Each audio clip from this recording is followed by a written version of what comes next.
수많은 커피 브랜드가 지배하던 음료 시장에 끼어든 밀크티 브랜드. 오늘 비하인드가 준비한 브랜드는 바로 공차입니다. 공차가 한국에 진출한 지 어느덧 7년. 이 달콤한 밀크티가 가져온 음료 시장의 변화와 창업 스토리, 현재 공차의 상황을 알아보겠습니다. 지난 1월 인수합병 업계에서는 엄청난 뉴스가 있었습니다.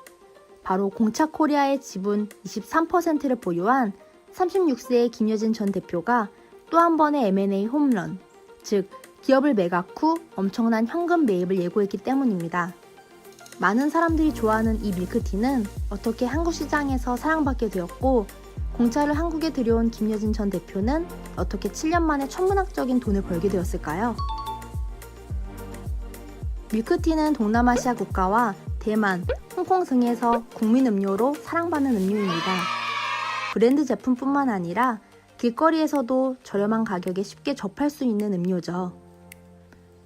저 또한 어렴풋이 기억이 나는데요. 약 10년 전 말레이시아를 여행하던 때에 길거리에서 비닐에 담긴 밀크티를 맛본 적이 있습니다. 이 달콤한 음료는 대체 뭐지? 너무 맛있어서 맨날 먹고 싶다 라는 생각을 했었는데요. 제 생각은 거기까지였습니다. 하지만 사업가 기질이 있는 사람은 역시 다른가 봅니다.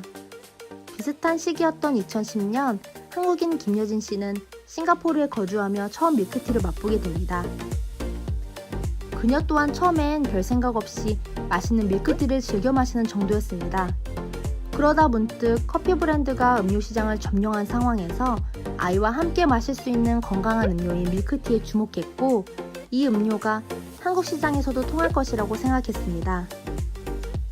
당시에는 공차 외에도 몇몇 밀크티 브랜드가 있었지만 그녀는 공차가 브랜드 정체성이 명확하다고 판단, 바로 공차 본사가 있는 대만으로 달려갔습니다. 이미 많은 한국의 대기업들이 공차의 한국 판권을 두고 딜을 하고 있는 상황에서 자본과 경험이 부족했던 김여진 씨는 공차의 창업자에게 자신의 간절한 마음을 표현함과 동시에 아이디어가 생각날 때마다 싱가포르에서 대만까지 찾아가는 열정을 보입니다. 결국 창업자는 김여진 씨의 열정에 감동하여 한국 판권을 넘기게 됩니다. 2012년 드디어 한국의 공차 코리아가 설립되고 홍대의 공차 1호점이 문을 열게 됩니다. 전 재산을 투자한 김여진 씨는 노심초사하는 마음으로 1호점을 지켜보았고 결과는 대성공이었습니다. 새로운 스타일의 음료를 갈망하고 있던 한국 소비자들의 마음을 단숨에 빼앗아 간 것이죠. 특히 밀크티의 달콤함과 버블의 쫀득한 식감에 빠져 밀크티 덕후를 양산하기도 했으며 밀크티를 아침 식사 대신으로 마시는 사람까지 생겨났습니다. 공차의 인기는 하늘 높은 줄 모르고 솟아올랐고 그에 따라 가맹점은 엄청난 속도로 늘어났습니다. 2년이 채 지나지 않은 시점에 250호점까지 생겨나게 된 것이죠. 너무나 갑작스럽게 찾아온 공차의 성장에 경영의 한계를 느끼게 된 김여진 전 대표는 공차 코리아를 매각하기로 결정하였습니다. 그리고 2014년 사모펀드인 유니슨 캐피탈에 지분 65%를 넘기며 340억이라는 거액을 챙기게 되었는데요. 김여진 전 대표는 매각 후에도 한동안 공차의 매장들을 관리하며 전 대표로서의 살림을 톡톡히 하였습니다. 시간이 흐른 뒤 김여진 대표는 또 다른 분야에서의 창업과 매각을 거치며 성공을 이루어냈는데요. 그 이야기는 여기선 간단하게 넘어가도록 하겠습니다. 유니슨 캐피탈은 공차 코리아를 인수한 후 뒤이어 일본에서의 판권을 따냈고 본사인 대만 로열티 타이완까지 인수하며 공차의 한국, 일본, 대만 3개국의 직영 사업권과 16개국의 마스터 프랜차이즈 사업권까지 인수하며 완전한 인수를 하게 됩니다. 공차 코리아에서 공차 글로벌이 되어버린 거죠. 또한 짧은 기간 동안 폭발적으로 늘어난 가맹점의 개수를 더 이상 늘리지 않고 내실을 다지기 위해 일부 가맹점을 직영점으로 전환, 점포 개수보다는 점포당 매출 성장률에 집중 경영을 하였습니다. 또한 20, 30대 여성 소비자들에게 쿨한 브랜드 이미지를 각인시키기 위해 마케팅 전문가도 고용했습니다. 그렇게 공차는 한국과 해외 시장 모두에서 성공한 명실상부 최고의 밀크티 브랜드가 되었습니다. 그러던 중 지난 1월 다시 김여진 전 대표의 이름이 인수합병 업계에 오르게 됩니다. 유니슨 캐피탈이 그동안 열심히 기업 가치를 올린 공차를 매각한다고 알렸기 때문입니다. 이미 많은 양의 지분을 넘긴 김여진 전 대표와는 상관없는 일 같아 보였지만 여기에는 그동안 언론에 알려지지 않은 엄청난 숨은 이야기가 있었습니다. 앞서 김여진 전 대표는 공차코리아의 지분 65%를 매각하였고 최종적으로는 23%의 지분을 소유하게 되었는데 이때 계약 조항이 있었습니다.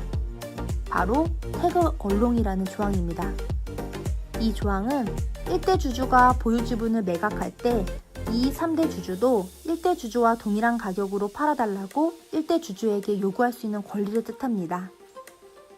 경영을 전공하지 않은 평범한 그녀가 어떻게 이러한 조항을 알고 계약을 했을까 굉장히 궁금했었는데요. 이 궁금증은 바로 쉽게 풀렸습니다. 바로 그녀의 호주 국적 금융인 남편이 공차코리아의 매각에 적극 협조를 해주었기 때문이죠. 그녀의 남편은 스탠다드 차터드 은행의 한국 법인 최연소 전무를 역임할 만큼 실력 있는 금융인입니다. 공차코리아의 지분을 일반 기업에 넘겼다면 김여진 전 대표 부부는 지분 100%를 매각하였을 것입니다.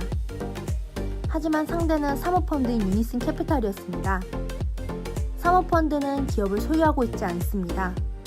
상대적으로 저평가된 기업을 사들인 후 기업의 가치를 높여 비싸게 파는 전략을 취하는 회사이죠.